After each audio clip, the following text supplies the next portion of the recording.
大家好，我是客家佛教中心的小金讲法师，是尊贵的占都古仁波切的弟子。今天继续跟大家分享承诺，是占都古仁波切的生平传记承诺特别版的第2版。那上一次我们已经就是刚刚完成了承诺序的分享。那今天呢，即将跟大家分享的是第1章的内容。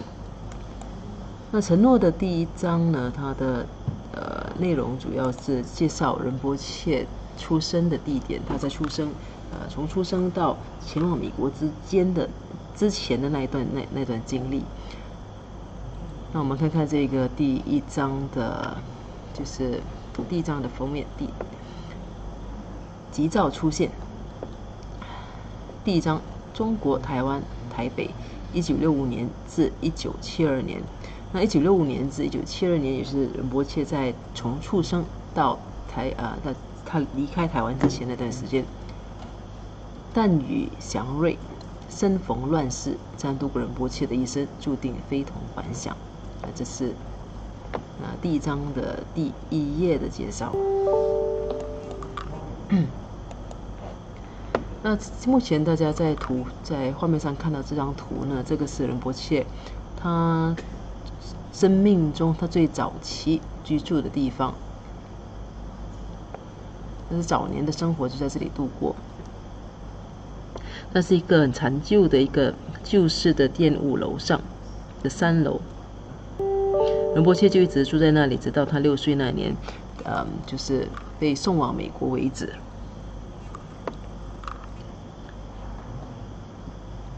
那其实这并不是他自己本身，不是他自己生父母的家里，这是养父母的家里。那至于为什么是养父母呢？我们接下去就跟大家介绍。先看这张图片。基本上大家画面上会看到的图片呢，我都是根据就是《承诺》这本书的内容，就是每一页都给大家抄下来，贴上来给大家看的。那这是仁波切小时候的图片。诸佛菩萨总是出于无暇的慈悲之心，选择诞生于最困苦之境，以利乐众生。尊贵的第念武士占都古仁波切就是这样一个不同凡响的人。那其实大家如果说即便完全对仁波切的生平是完全不认识的，那大概看了前面的2张图片古迹，都大概心里有一个谱。大概应该都知道仁波切为什么，就是之前我们看到图片说仁波切是跟养父母一起长大的。那这里呢，再来这一个呢，就看到就是有介绍说，菩萨总是选择诞生于这最困苦的环境。所以从这里大家可以看到，仁波切这一生其实并不是十分顺利的，遇到了许多波折。那这是他小时候的照片，虽然在图片上呢，我们是完全看不到他经历的是些什么样的事情。那究竟他具体经历的是什么事情呢？那我们继续再跟大家介绍。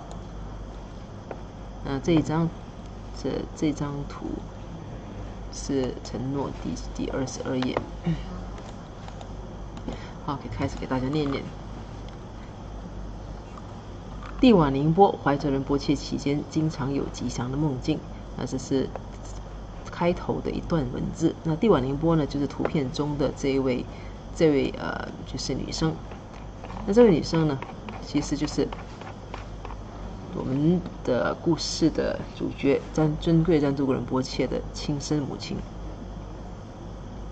时光倒流至20世纪60年代初的台湾，中国新疆的年轻蒙古族公主帝瓦宁波与当时在台北工作的藏人罗桑嘉措浪漫邂逅。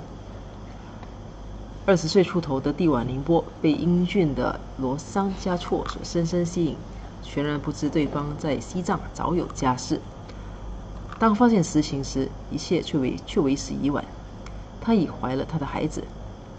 帝瓦宁波得知对方已婚后，大受打击和深觉受辱，立刻跟罗桑嘉措断绝关系，从此再没有和他说过一句话。那这个整件事情就发生在上个世纪60年代，也就是仁波切出生前的故事，当然是跟仁波切有关的。那当时其实大家都知道，西藏刚刚经历了一些就是一些动荡，这很多西藏人就迁居到其他地方去。那同样的就是在怎么说呢，新疆地区或者是有一些在俄罗斯地区，有很多人，有很多新疆人、蒙古人就迁居到西方国家，有些迁居到中国台湾去。那这个年轻的蒙古公主呢，所谓蒙古公主指的是她之前她的家系的一个根据家系传就是族谱这样传下来。当时年轻的蒙古公主蒂瓦宁波呢，她就跟这个藏人罗桑嘉措就认识了。这罗桑嘉措其实呢，他是从西藏过来的呢，他在西藏其实已经有了家室了，已经有了孩子了。但是当时他遇上这位蒂瓦宁波的时候，却没有告诉他，还跟他继续展开一段恋爱关系，并让蒂瓦宁波怀上了他的孩子。那蒂瓦宁波呢，他虽然当时已经是一个没落的一个王室家族，算是一个没落的公主，但这样子的一件事情，尤其在上个世纪60年代那段相当还是保守的一个时期，但是相当大的一个怎么说呢，是相当严重的一件事情，就是未婚先孕，而且对方已经有了家室。蒂瓦宁波呢，因此就感觉就是深深觉得自己受伤了，也觉得自己受辱了。那从此呢，那性格很烈的他呢，从此就跟这个罗桑嘉措断绝了关系，从此没有再说话。那当然，这件事情影响的必然就是他腹中的孩子。尽管这段爱情是一个悲剧，蒂瓦宁波在怀孕期间却出现了许多吉兆。9月怀胎期间，蒂瓦宁波每晚都会梦到一头小白象走进庭院，而他则会把白象系在一棵树旁。这让人不禁联想到释迦牟尼佛诞生前他母亲所做过的梦。蒂瓦宁波后来告诉仁波切，要时常把一头象比羔羊的白象带在身边，因为这会为他带来好运。那当然，刚才说到的这样子的一段爱情故事，当然，这样肯定是个悲剧的。那蒂瓦宁波呢，在还没有生出仁波切前，就已经跟仁波切的生父分手了，就是发现他有家室过，就已经跟他分手了。那但是尽管如此呢，因为他怀着的这个孩子不是一个凡人。蒂瓦宁波在怀孕期间呢，就已经有了，就是经历了很多吉祥的一些征兆。他在怀胎期间呢，这几个月期间，他每个晚上都会梦到有小白象走进他的家里的庭院，而在梦中呢，他会把小白象呢就把它绑在一棵树旁。这样子的这种梦，其实是属于一种吉祥的梦。那释迦牟尼佛在诞生之前呢，他母亲也常做过类似的梦。那蒂瓦宁波呢，后来他就是在仁波切小的时候，他有跟仁波切说过，要常常把白象带在身边，而且是象比羔羊的白象，因为会给他带来好运。那蒂瓦宁波呢，就怀孕了几个月过后，9个月后，在临产的前一夜呢，他还发梦，就梦到许多高僧前来雾里举行盛大的法会。在分娩时，他没有痛楚，而且非常顺利。这也是觉者或者叫摩诃萨降世的另一个祥兆。那智者亦庆其身。那这些吉祥的征兆呢，除了在就是蒂瓦宁波在怀孕9个月期间的梦之外呢，在蒂瓦宁波临产之前的一个晚上呢，他还梦到了很多高僧就前来他的屋里举行很盛大的法会，而且他在生产仁波切的时候呢，是非常顺利的，一点痛苦都没有。这些种种呢，都是就是怎么说，都是高僧转世、高僧诞生的一个吉兆。我们说这是摩诃萨诞生的一个吉兆。1965年10月24日，蒂瓦产下了一名男婴，也就是伊斯卡明王子。然而，未婚生子对蒂瓦来说是莫大的羞耻，尤其是他年纪尚轻，且还是蒙古皇室成员。那就到了20世纪60年代中期，1965年10月24日，那就是仁波切的诞辰。蒂瓦宁波生下了他。那当时他的名字就他们把他取名为伊斯卡明王子，因为蒂瓦宁波是一个是一个皇室。那根据他们的整个系谱来说呢，到仁波切呢，自然就有王子的称号。那这是名叫伊斯卡明王子。那虽然诞下了一名王子，但对蒂瓦宁波来讲，这并不是什么喜讯，反而是一个很大的羞辱，很大的一个耻辱。仁波切7个月大的时候，就已经显示出了源自前世的深刻修行印记。寺院派僧人到访仁波切母亲的家，探寻并认证这个皇室婴儿为一位高僧的转世灵童。僧人们请求正式认证这个婴儿，之后再把他带回寺院接受佛教教育。然而，这位年轻的母亲却拒绝了僧人的请求，没有允许他们带走这个孩子，并说如果自己的孩子确实是一位高僧转世，那他自然就会找到自己的修行之路。蒂瓦有所顾虑，也许是由于每个在寺院出家的僧人都要登记父母的名字，而这位年轻的母亲却不愿公开孩子父亲的身份。那仁波切就在一片祥瑞中就诞生了。这段时间，他诞生过后呢，大概7个月大左右的时候，就有僧人前往他的家里去，就是前往他母亲家里去拜访，要认证这位高僧的转世。那也就是说，其实言下之意，大家可以想象，就是当他的前世在怎么说呢？在圆寂之后，可能留下了一些指示、一些吩咐，或者是这寺院他们总是有一套方法去找寻转世灵童。所以这些高僧呢，必然是收到了某些指示或者是某些征兆，就前往台湾去找寻这个转世灵童。那寺院的这些僧人呢，根据就是仁波切母亲的一个转述，就到了家里去请求认证这个婴儿。但是当时蒂瓦宁波呢，由于这种情况，由于他怀上仁波切的整个背景的情况是相当复杂的，他当时就拒绝了僧人的要求，没有让僧人带走孩子。而且他告诉那些僧人，他说如果说孩子真的注定是要回到寺院去的，那么将来长大之后，自然就会走回他自己该走的路。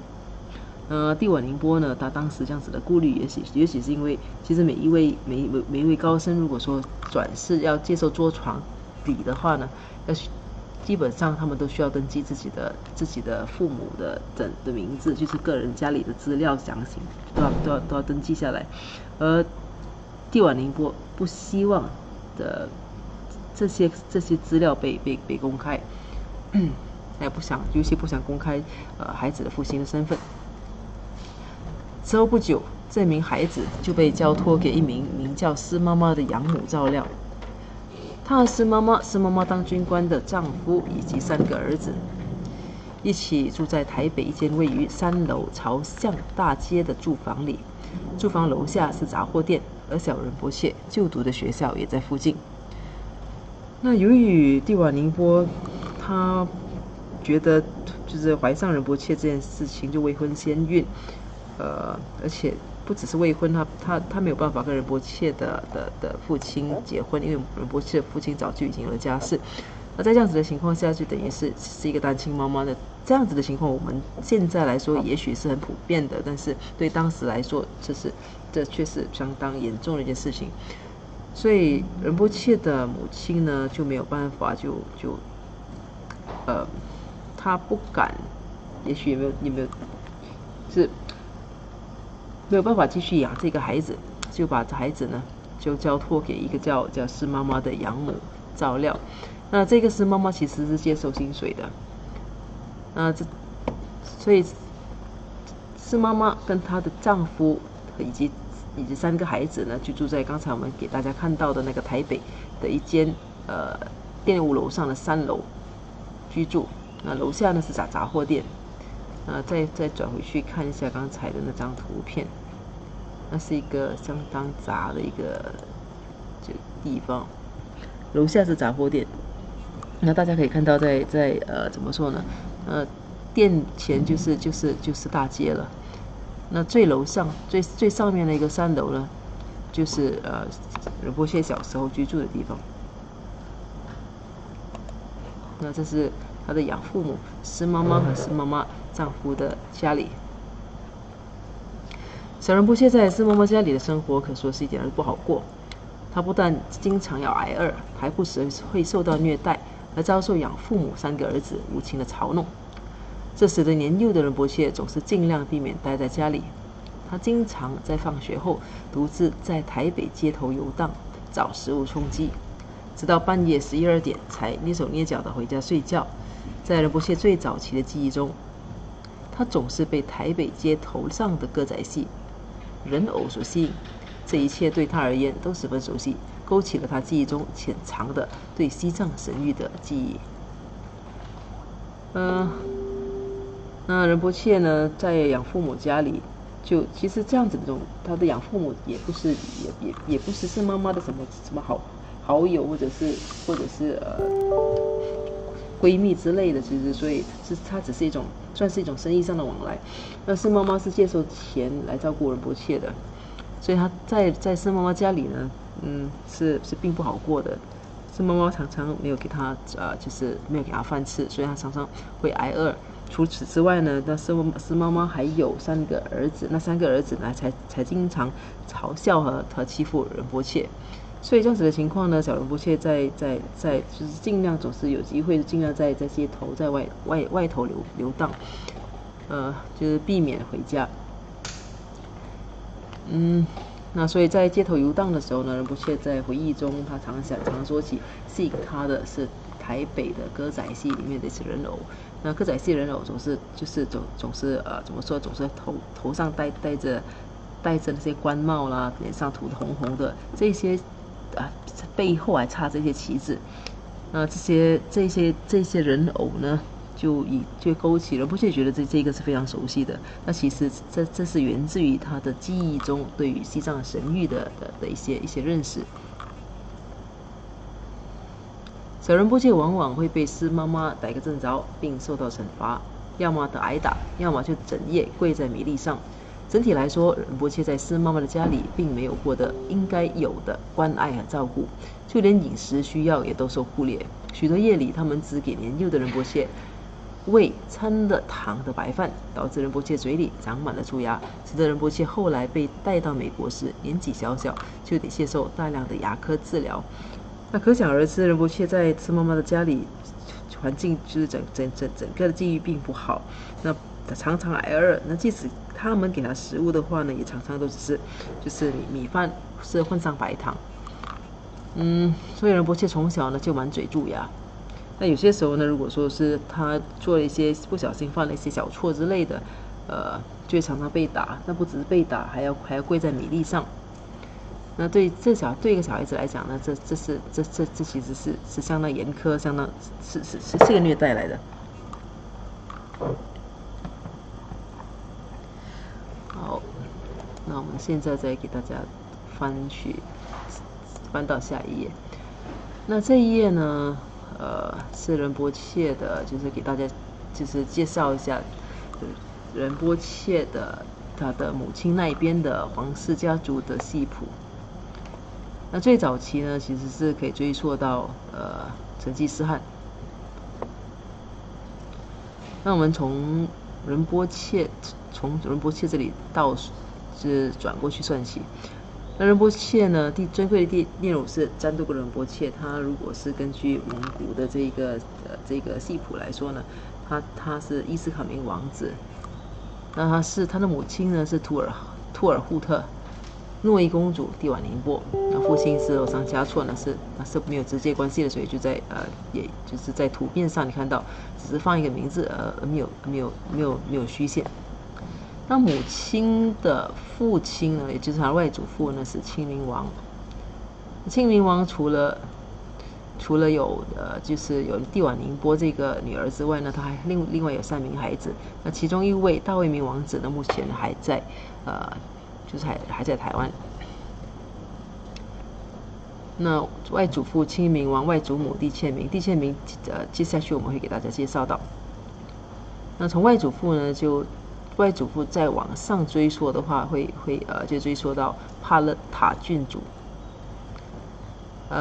帕勒塔郡主呢，总共有四个孩子，有切仁多吉王子，有清明王，有瑟特苏公主，还有尼基玛图尔扈特斯卡公主。那尼基玛这位尼基玛公主呢，也是一个就是在当时也是一个相当优秀的一个人物。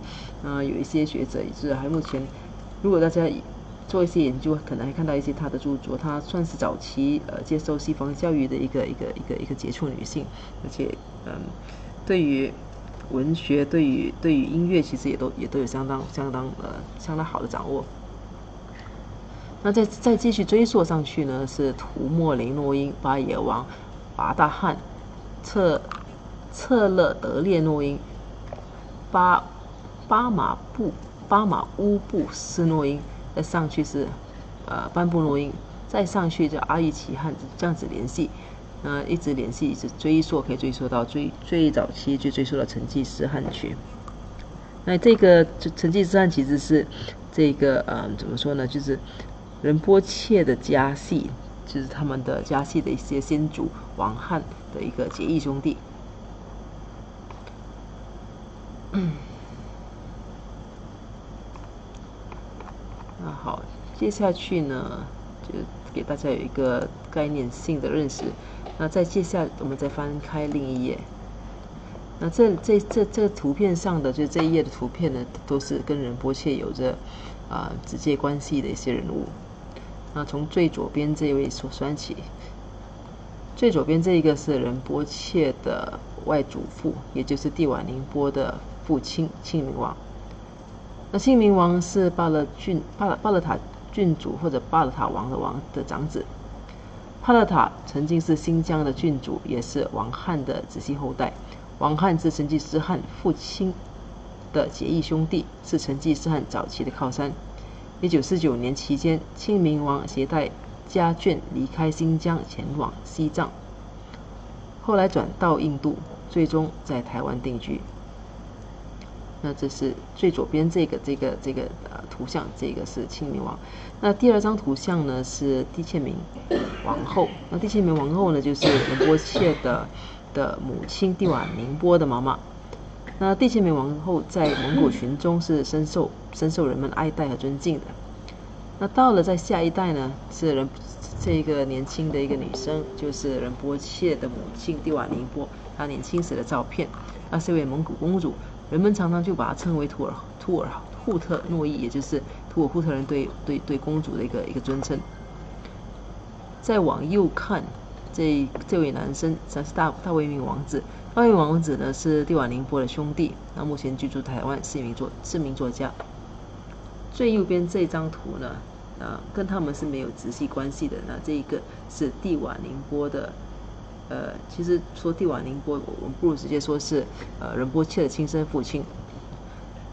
那仁波切的亲生父亲呢是楼桑嘉措，那这是楼桑嘉措年轻时的照片。他那年轻时长得相当英俊。就是他在西藏有家室，后来迁居台湾就也认识了帝瓦宁波公主，所以他们之间有了一些有些恋爱关系，所以才有了仁波切。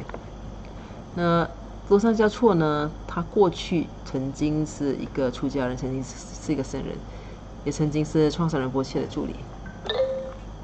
那我们在下面这2张呢，都是罗桑嘉措的照片。那这是罗桑嘉措，左边那一张是罗桑嘉措晚年的图片，这是2009年他拜访詹拉章，就是詹都古仁波切的拉章时拍摄的。那另一张呢是他大概中年时期的照片，他当时是跟至尊第14班禅大师合照。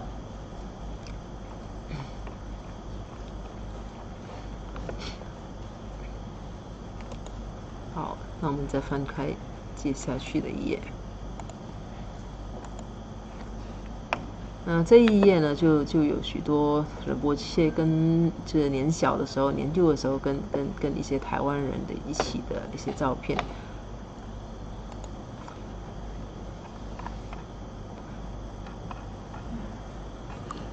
我们给大家念一念，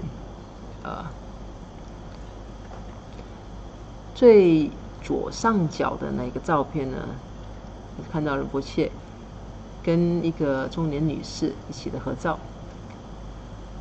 下面的文字呢，写的是仁波切对于家的一个第一个印象来自师妈妈的家庭。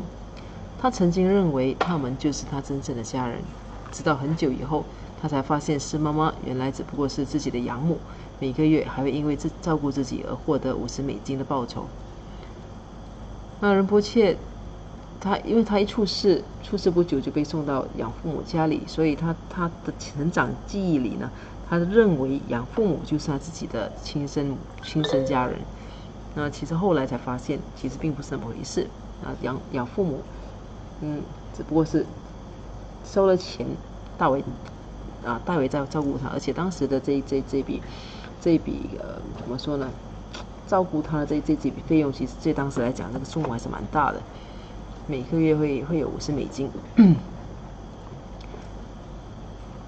那左下角这张图呢，也是一个年幼的年轻的一个女生跟仁波切的合照。那这是关妈妈，关妈妈和仁波切的母亲蒂瓦宁波曾经是同班同学，后者曾经明确请求她关照这个小男孩。然而蒂瓦并没有告诉关妈妈仁波切就是自己的儿子。关妈妈在1997年才得知真相。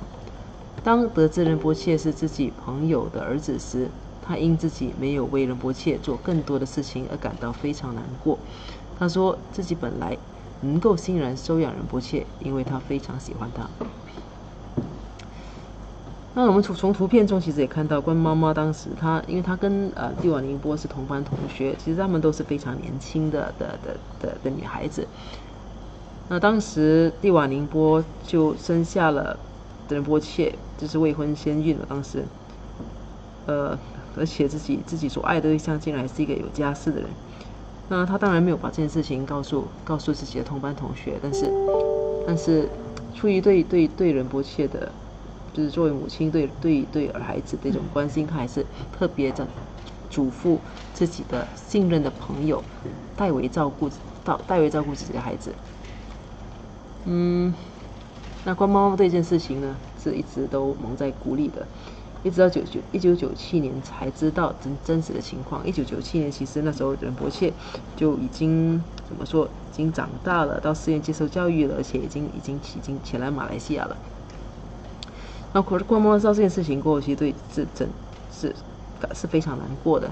他觉得其实如果早知道的话，他就会毅然拿下这个怎么说呢？这样子的一个重任，去代为照顾仁波切。那然而仁波切记忆中，仁波切对于这件事情，仁波切对于关妈妈曾经对他的好，那些始终是铭记在心里的。那直到今天呢，还时不时都会拿出来提啊，就是怎么说呢？那其实是仁波切的个性，仁波切对每一位对他好的，只要稍微对他好过的仁波切都是记得非常清楚。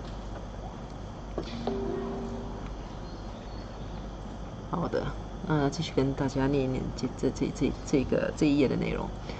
然而呢，生活中还是有一些令人轻松的时刻。仁波切的外祖母蒂切明王后对他疼爱有加，每隔一段时间就会来看他，还不时给他带来一些玩具、衣物或者糖果。对外祖母什么时候来，仁波切总会预先猜到，因为这时候师妈妈就会给他洗澡，换上好看的衣服，并拿出外祖母先前带来的玩具给他玩。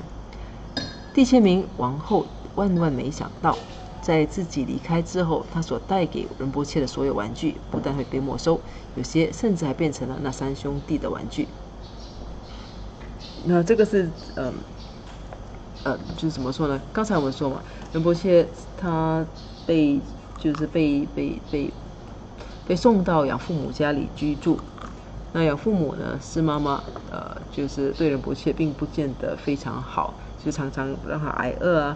那即使给他吃的也都是一些很怎么说呢，没有什么营养了，而且会让他导致他蛀牙的食物。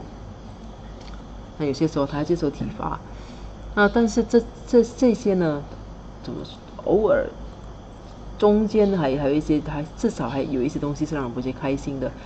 就是他的外祖母拜访的时候，那帝千明王后我们刚才给大家看过的图片。帝千明王后呢，其实对仁波切是相当疼爱的。那她每隔一段时间呢，都会带玩具啊、带衣物啊给自己的外孙。智妈妈呢，在帝千明王后上登门拜访的时候，总是会就是会制造一些假象，然后会让仁波切穿上好看的衣服啊。会把就是圣妈妈会把帝千明王后先前送的礼物拿出来给仁波切玩呢。那平时呢就不是这样子，平时他会把这些玩具收起来，有些还给了自己的孩子。好，那我们因为时间的关系呢，我们暂时停在这里。那接下来就是下一个环节，我们再跟大家继续分享关妈妈跟仁波切的一些互动。